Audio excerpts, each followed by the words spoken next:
Hindi ko kasi alam kung makakasya to. Miguel! Saan? Wait lang. Lalabas kasi tayo mga first timers kasi papaayos ko yung speaker. Yung nasira ko speaker kasi hindi ko na matagalan. Ay, may bisita! Deliver? Prank yan? Hindi nyo na ako mapaprank.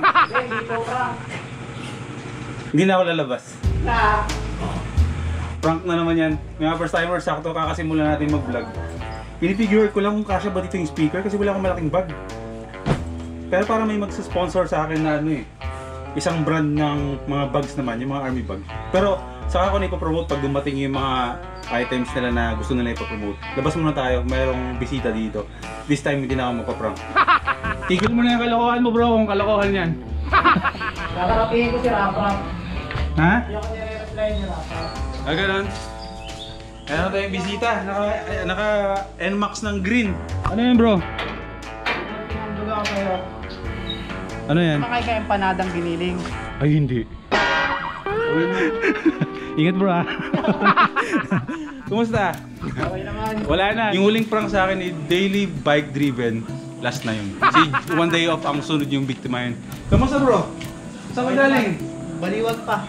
Baliwag? Nag-deliver ako dito sa Ismail. Tapos sinanting na ito. Anong dala mo yun? Ano yun? Yung dala mo? Empanada? Empanadang giniling. Ah, empanadang giniling. Eh di ba taga Baliwag ka? Di ba dapat Baliwag lechon? Manok?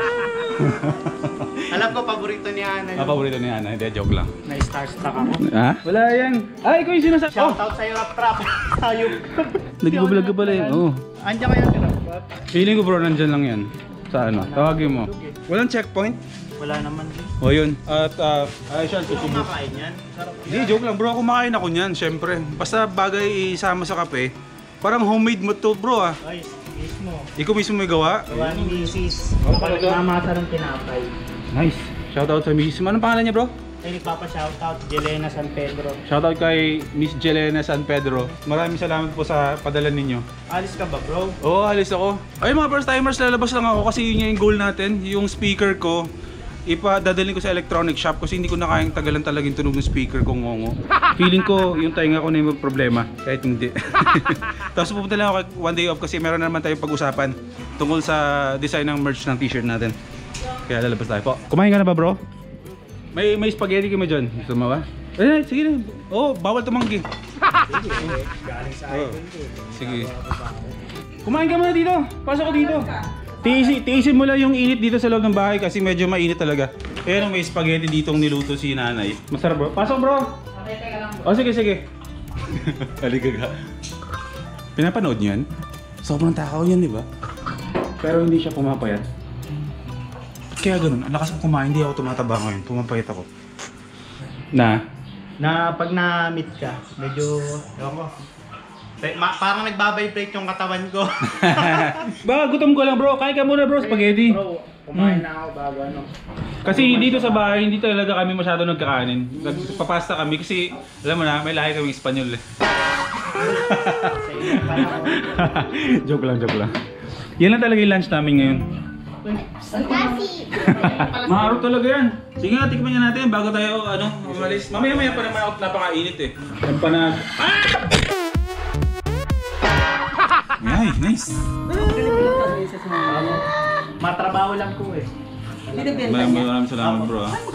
Nagre-negosyo kayo nito bro? 15. Online? Online? Order tapos nagpe-pesto ko ako sa bahay. Tikman natin. Tikman mo. Ang lasa. Oo nga no? Puro meat ah. Ano Ano to? yan? Bihira ang carrots dyan saka patatas. Puro giniling talaga siya. Ano? Pwede siyang paunin sa biyahe bro. Yeah, tingnan mo. Sayang si Nini, hindi na kaya. Tikman Sa Baliwag to bro, iniikot mo. Yung Canada? Apo. Ayun kasi yung nakikita. Masarap. Ganito eh. Mabigat sa tanso. Pwede itong baunin sa mga biyahe. Mga dalawa lang yan. Oo nga bro, no? Yung bakang ka. Thank you bro ah. Thank you. Kasi lilipat natin to kasi dadalhin niyo yung lunchbox na. Ha? Ito yung misis niya. Hello. Oh. Hello po! Pareho kayo ng asawa mong nanginginig. Eh kasi po nakaka-starstruck po.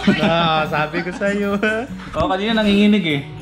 Parang lahat ng mga first timers, sakit yun. Pag dumadating sa bahay, gumagano no? Inaabot sa akin yung pagkain. Gano'n. ikaw nagluto ng empanada, kayong dalawa? Opo. Sorry, Opo. salamat. Ha?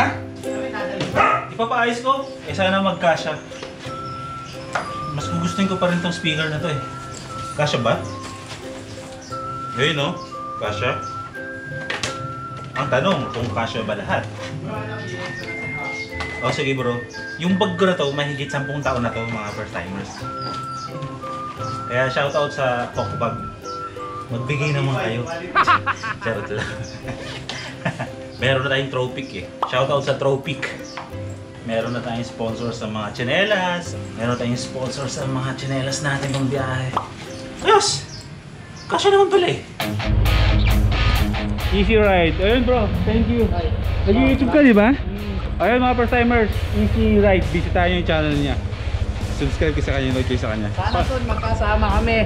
Oo bro. Kahit dito lang around Bulacan. Siya pabaliwag pa, magbabypass yan. Ako pupunta ako kala one day off. Tapos papaayos lang natin yung speaker, tapos uwi na tayo dito. One day off. Susunod, di ako susugurin ko. Sugurin nyo si one day off. Sugurin nyo rin.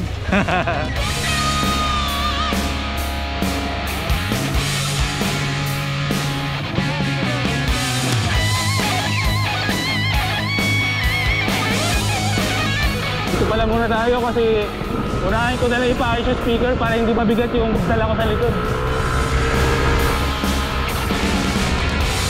Sino kayang masipag na electrician?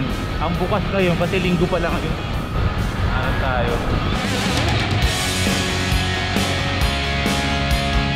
Alam mo yung araw-araw, hindi mo na iniisip kung anong araw.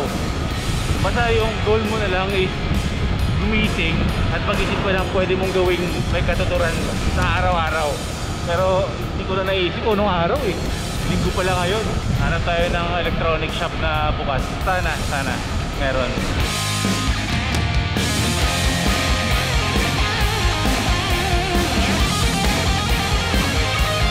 Wala talaga. Diretso na tayo kay one day off. Grabe naman. Linggo pala.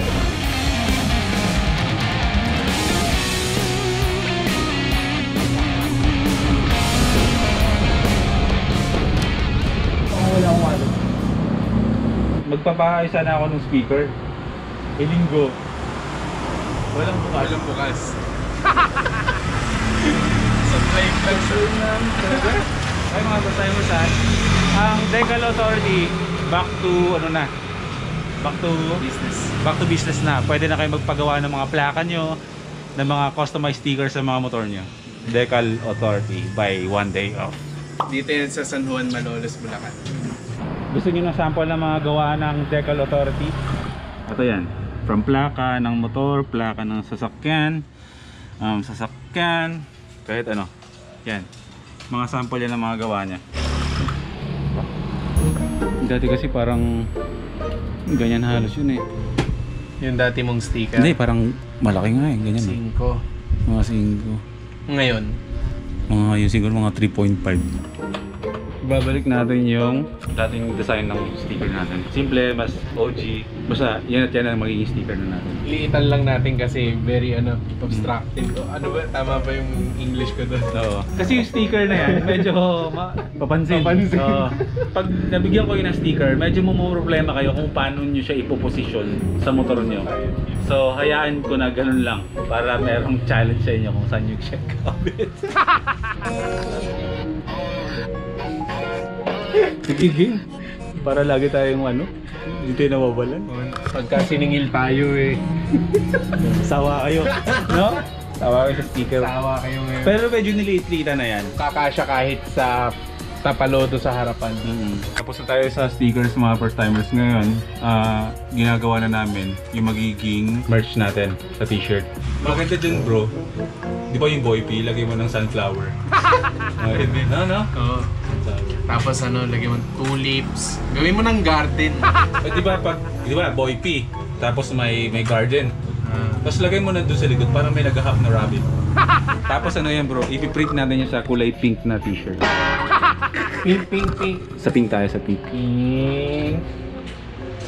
Bright pink ba? Mga Baby pink. baby. Yan. Yan! Galing-galing mo talaga! Ganda-ganda. Yan na yung magiging merch natin. basta legal authority talaga si Jay. Pero hindi ako hindi ako nagpiprint ng damit. Taga-design lang ako. Pero yan na talaga yung merch na. Yan na yung first timers merch. Tsaka gusto ko dito parang sa kaliwa dito bro, may emoji. Ano yung heart? Yung heart Yung pag ganon o yung sa mata? Sa mata. Yung sa mata. Hindi ko kaya dito yun eh.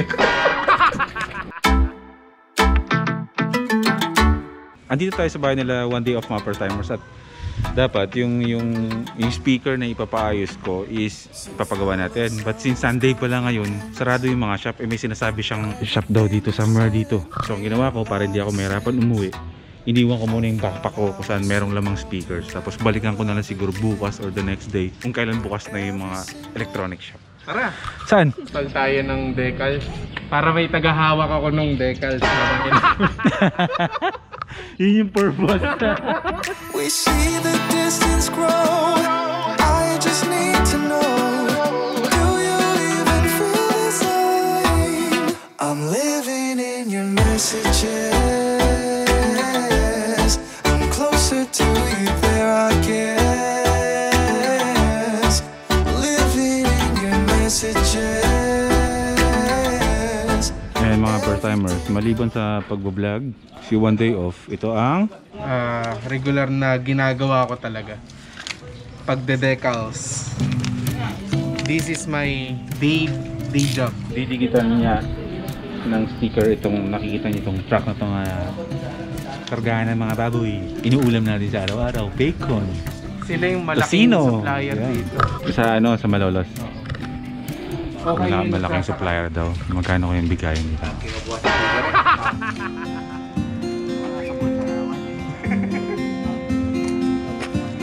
Makikisali na tayo, pakilamero. Support. Sideline? Oo. Mountain Dew lang, Jay. Mountain Dew lang kasi yung wallet ko hindi mo kumahanap. Kabit mo yung isa. Saan? Ayaw mo pang ikabit yung isa? Ito? Ito, madali lang ito eh. Kala mo talaga. Isipatin mo mabuti. Walang ando yan, di ang computer. Oo, ayan. Okay. Sa basahan. Kakala mo naman eh. Pantay na yun ah. Mountain Dew. Nadali ako dito ah. Uy, 12 beses lang yun ah. Naranasan na rin yung buhay ni Jay. Outside vlogging. Good job.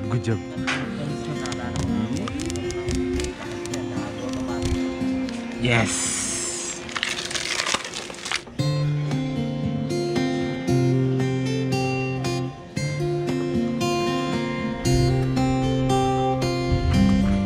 Ayos na.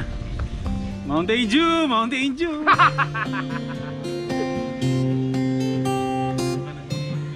Ay, mga closed van na may aircon. Yun na yung mga pinatay na baboy. Pero pag sa ganito, yung mga papatayin pa lang na baboy, papatayin pa lang. 90 to 100 na baboy na papatayin ang kasya dyan sa truck na yan ng mga baboy na papatayin.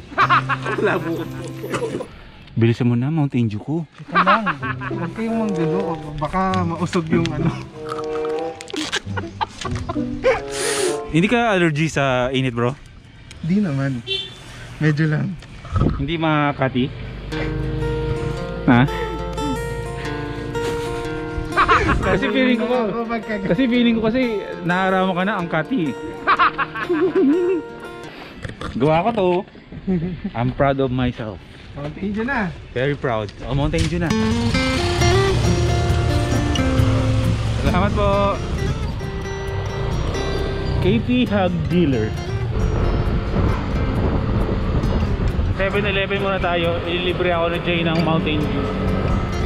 Hindi joke yun. Seryoso talaga ako magpapalibre sa kanya kasi umalis ako ng bahay po nga first timers. Wala ako dalang wallet. Sinutumpong na naman ako ng pagiging ulyanin ko. Wala na naman yung wallet ko. Hindi ko alam kung saan ko nilapag. Calamansi kasi yung Mountain Dew. Parang mas kailangan ko yun. Vitamin C. Vitamin C. Masarap kaya yung pineapple juice. Thank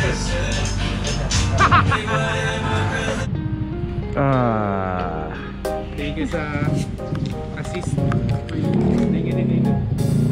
Ang bilis ko na ubos yung sa akin eh. Not sponsored.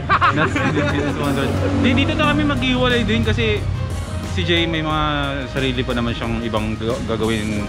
Siyempre, Parting ways na kami. Parting ways na kami dito. Ako, kailangan na umuwi, kailangan mag-edit. So ayun, sabay na lang tayo magkita. Meron akong ipopromote, meron tayong isang tutulungan sa basta, sabay ko na lang i-explain. No? Thank you bro. Thank you. Ingat. Tapos na. Pero bago tuluyan tayong matapos mga first timers, meron lang akong ipopromote. Kadalasan, makita nyo sa vlog ko, kulitan, merong asaran, basta lahat na yata na pwedeng makapagbigay saya sa ating lahat mga first timers is napapanood nyo dito sa vlog ko. Pero hindi nawawala sa akin mga first timers na handang tumulong talaga sa mga taong kaya kong tulungan. Kung ano yung kaya kong maibigay, kung anong kayang suporta ang kaya kong ibigay sa isang tao na humihingi ng tulong at karapat dapat naman talagang tulungan ay binibigay ko at hindi ko yung pinagdadamot. Nung isang gabi kasi mga first timers, isang mabilisan na to. Nung isang gabi, nag-message sa akin yung kaibigan kong si Athena. May isang YouTuber mga first timers na ina-under dialysis na rin. So gusto ko lang i-promote diretso. Ipo-promote ko yung channel mga first timers. Please, mag-subscribe kayo at please panoorin niyo yung mga vlogs nila. Kasi ang alam ko, parang hindi ko lang sure ha kung mag-asawa sila o mag-boyfriend sila.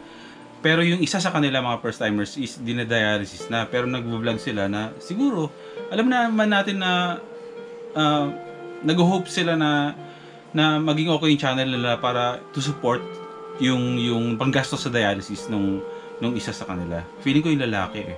Hindi ko pa kasi napapanood yung vlogs. Pero ang channel mga first timers is Ras and Berna. Please mga first timers, mag-subscribe kayo at panoorin niyo yung mga vlogs nila. Please tulungan natin yung mga taong ganito na kailangan talaga ng suporta. Kasi mahirap talaga yung sitwasyon na ganito mga first timers. Kaya please tulungan natin sila. At ganoon din kay Alaysa, mga first timers. Si Alaysa may YouTube channel na rin siya. Subscribe na rin siya mga first timers. At ganoon din, suportahan natin sila sa mga videos na ina-upload nila para pang suporta sa mga pangangailangan nila sa mga dialysis session nila. Maraming salamat mga first timers ha. Bukas magkita ulit tayo sa next vlog natin. Hindi ko alam kung sure na ba bukas meron tayong susubukan ito-test drive na Honda Rebel. Testing lang, no? Merong isang first timer na willing siyang ipa-experience sa atin yung Honda Rebel niya. And 90k na tayo mga first timers. 90k, 10k na lang. 90,000 tayo dito sa channel natin. Sa bawat isa sa inyo, sa 90k kayo, kapag niyaya nyo ang isa sa mga kaibigan nyo o isang member ng pamilya nyo, kayong 90k, sa isang iglap, mararating natin ng 100k. Okay? Alam nyo na mga first timers, 100k, kasi malapit na. Gawin nyo na yan. Gawin nyo na. Para kasi gusto nyo na marating ng 100k talaga. Gusto na natin marating yan. Isang first timer, i-introduce nyo ako sa isa sa mga kaibigan nyo. 100k agad yan mga first timers. See you tomorrow. Good night. Tulugan na.